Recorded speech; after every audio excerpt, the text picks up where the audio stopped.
Makalanın 3. bölümü. Halife Qızılayak Hazretleri ata mekanı bolan Türkmen toprağını terk etmege mecbur bolup Awganistana geçenlerinden soň ilki Anykoyun Altıbölek obasına gelip düşlän bolsalar da käbir sebeplere göre soň Şıbırgan şäherine golay bir yere gelip yerleşýärler. Bu yere hem öňki ata watandaky obasynyň ady bolan Qızılayak ady daqylýar. Şondan soň Qızılayakda bir cami, mescit we medrese hem de pirhana bina edilýär. Bu yer hem öň ata watanda boluşýaly her tarapdan gelen sopalar bilen dolup taşmaga başlaýar. Pirhana jemiyetiň dürli gatlaklarynyň fakir, bay, alim, döwlet adamy, garad, dürli insanlaryň akkyn edýän merkezine uğurlaýar. Böyle ýagdaýy gören käbir pirdir, awgan alimleri ilki bu durmuşy ýadyrgap başlaýarlar. Emma pirhana gelip halife Qızılayagyň huzurunda bolup söhbetleşlik edip görenlerinden soň gaýta özleri hem boyun bolup pire gol berip ýygyna dolanýarlar. Kabulda oturan İmam Rabbani Hazretlerinin neberelerinden uly alim bolan Halife Şorbazar Hazretleri hem Halife Qızılayagyň hyzmatlaryna gelip söhbetleşliklerinden peýdalanypdyrlar. Halife Qızılayak müňlerçe üýli türkmenler bilen Awganistana geçenlerinden soňra hersi öz döwründe Awganistanyň emirleri bolan Amanullah Han, Nadir Han, Muzahir Şah gerek bolup şahsan özleri gelip ya bolmasa hat ýollap döwlet dolandyrmakda Halife Qızılayakdan maslahat sorapdyrlar. Bu hemmelerinin izzet we hurmat görüpdirler. Urduran medrese we pirhanalary üçin döwlet tarapyndan medrese we pirhana gelgit bolar ýaly köp yer berilipdir. Hem de maddi yardımlar edilipdir. Manawi tarapy kan güýçli bolmadyk Amanullah Han bir gezek Balyk welaýatyna gelip bir ýygnak geçirmäge karar alýar.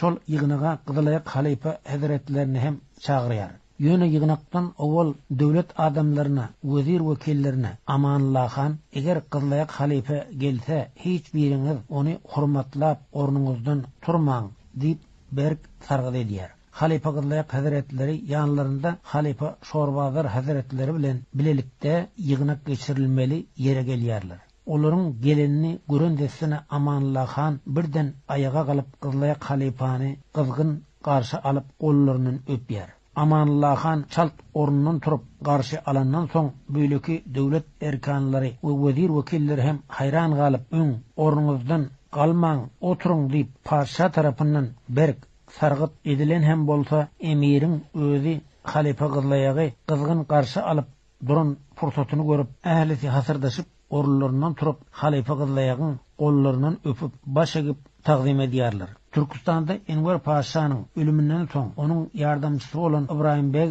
Awganistana geçip bütün goşuny bilen bir näçe gün Qızılayakda Qızılayak halifanyň huzurunda bolýar. İbrahim Beg Lakay Halife Qızılayak bilen ikiçäk gürleşende özüniň istegini peşkeş edýär. Onda ol şeýle diýär: men öz bilemde bar bolan oşun we güýjüm bilen paýtas kabyly basyp almaga ýagdaýym bar. Sebebi Awgan bizi aldydy. Şonuň üçin diňe siz ak pata berip ýyzymdan alkyş etseňiz ýeterlik.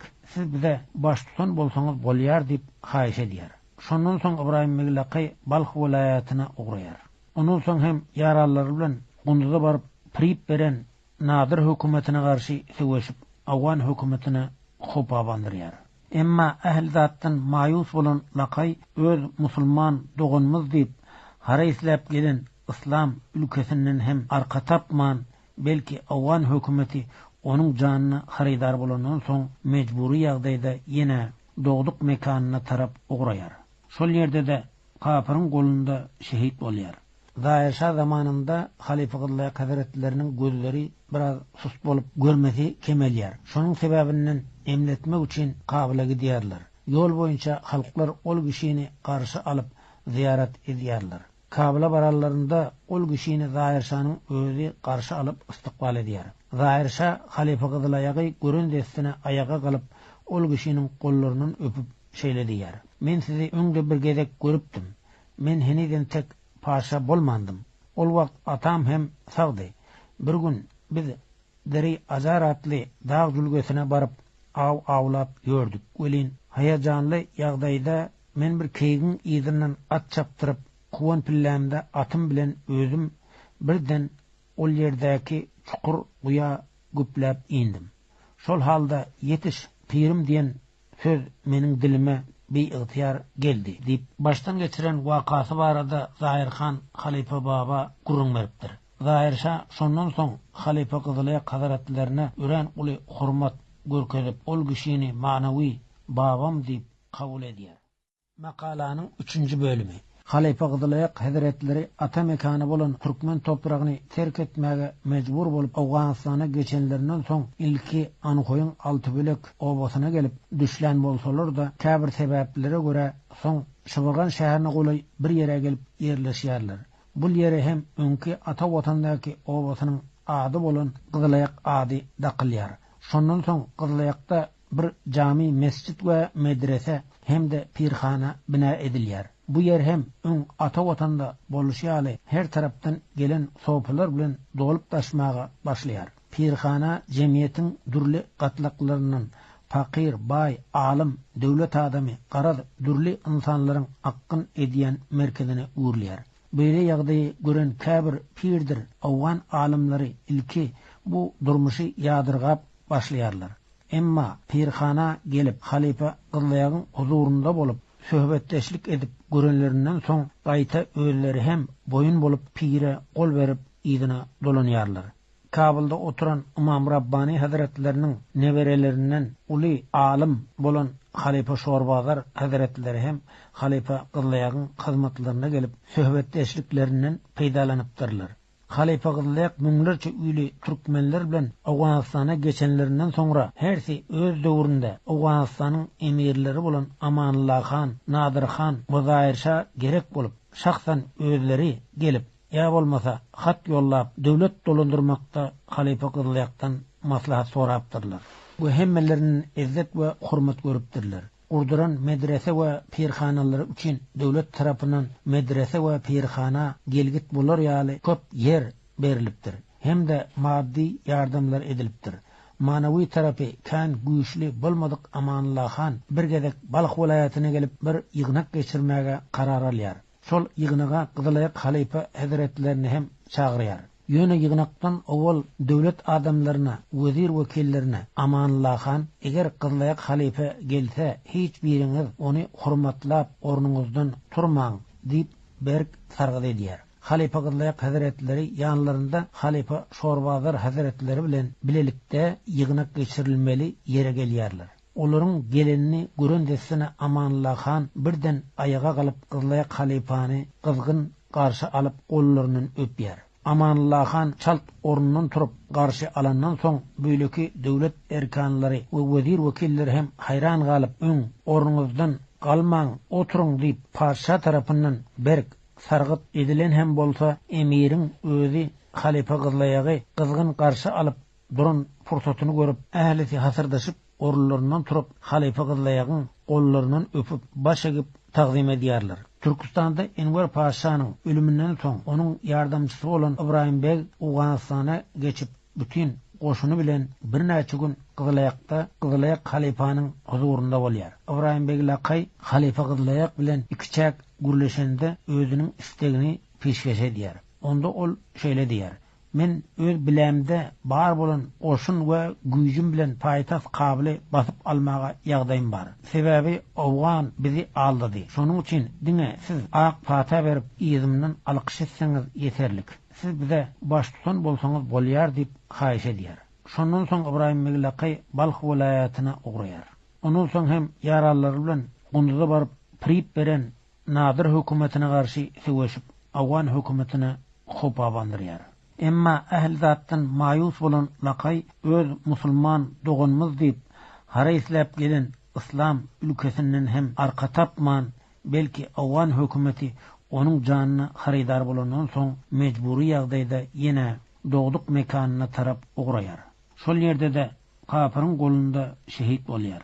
Zahir Şah zamanında Halife Kızılayak Hazretlerinin gözleri biraz sus bolup görmesi kemelýär. Şonuň sebebinden emletmek üçin Kabula gidýärler. Yol boýunça halklar ol kişini garşy alyp ziyaret edýärler. Kabula barallarında ol kişini Zahir Şah'nyň özi garşy alyp istikbal edýär. Zahir Şah Halife Kızılayagy gören destine ayaga galyp ol kişinin kollarının öpüp şeýledi ýar. Men sizi öňde bir gezek görüpdim.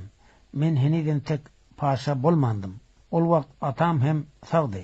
Bir gün biz deri azar atly dağ jülgesine barıp awlap gördük. Welin hayajanly ýagdaýda men bir keýgin ýyzynyň at çaptyryp kuwan pillämde atym bilen özüm birden ol ýerdäki çukur guya güplep indim. Şol halda yetiş pirim diyen söz meniň dilime beýigytyar geldi diýip baştan geçiren wakasy barada Zahirhan Halipa baba gurrun beripdir. Zahirşa şondan soň Halipa Gyzylyak Hazretlerine ören uly hormat görkezip ol kişini manawy babam diýip kabul edýär.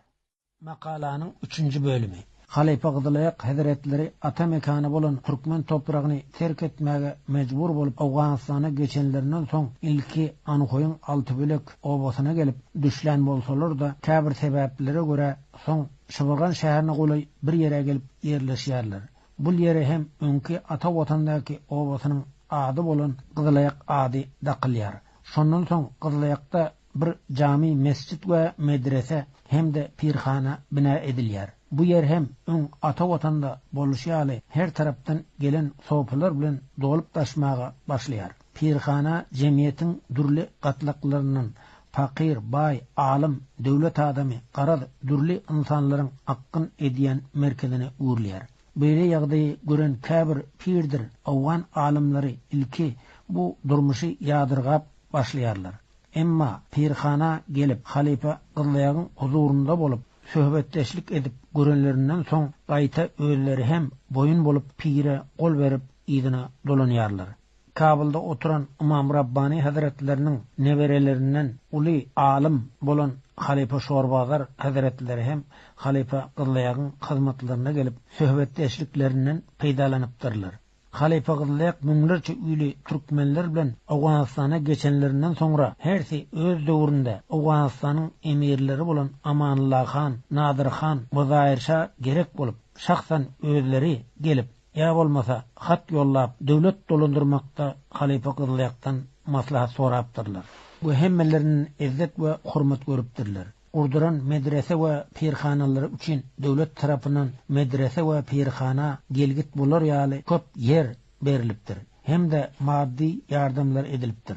Manawy tarapy kan güýçli bolmadyk Amanullah Han bir gezek Balyk welaýatyna gelip bir ýygnak geçirmäge karar alýar. Şol ýygnaga Gyzylyak Halipa Hazretlerini hem çagyrýar. Ýöne ýygnakdan owal döwlet adamlaryna, wezir wekillerine Amanullah Han eger Gyzylyak Halipa gelse hiç biriňiz ony hormatlap ornuňyzdan turmaň diýip berk sargyd edýär. Halipa Gyzylyak Hazretleri ýanlarynda Halipa Şorbazar Hazretleri bilen bilelikde ýygnak geçirilmeli ýere gelýärler. Olaryň gelenini gören desine Amanullah Han birden ayaga galyp Gyzylyak Halipany kızgın garşy alyp gollarynyň öpýär. Amanullah Han çalt ornundan turup garşy alandan soň büýleki döwlet erkanlary we wezir wekilleri hem hayran galyp öň ornuňyzdan galmaň, oturuň diýip paşa tarapyndan berk sargyt edilen hem bolsa emiriň özi Halipa Gyzylyagy kızgın garşy alyp duran fursatyny görüp ählisi hasyrdaşyp orunlarından turup Halipa Gyzylyagyň gollarynyň öpüp baş egip taqdim edýärler. Türkistanda Enver Paşanyň ölümünden soň onuň ýardamçysy bolan Ibrahim Beg Awganystana geçip bütün goşuny bilen bir näçe gün Gyzylyakda Gyzylyak Halipanyň huzurunda bolýar. Ibrahim Beg Lakay Halipa Gyzylyak bilen ikiçäk gürleşende özüniň istegini peşkeş edýär. Onda ol şeýle diýär: men öz bilemde bar bolan oşun we güýjüm bilen paýtas kabyly basyp almaga ýagdaýym bar. Sebebi Awgan bizi aldydy. Şonuň üçin diňe siz ak pata berip ýyzymdan alkyş etseňiz ýeterlik. Siz bize baş tutan bolsaňyz bolýar diýip haýyş edýär.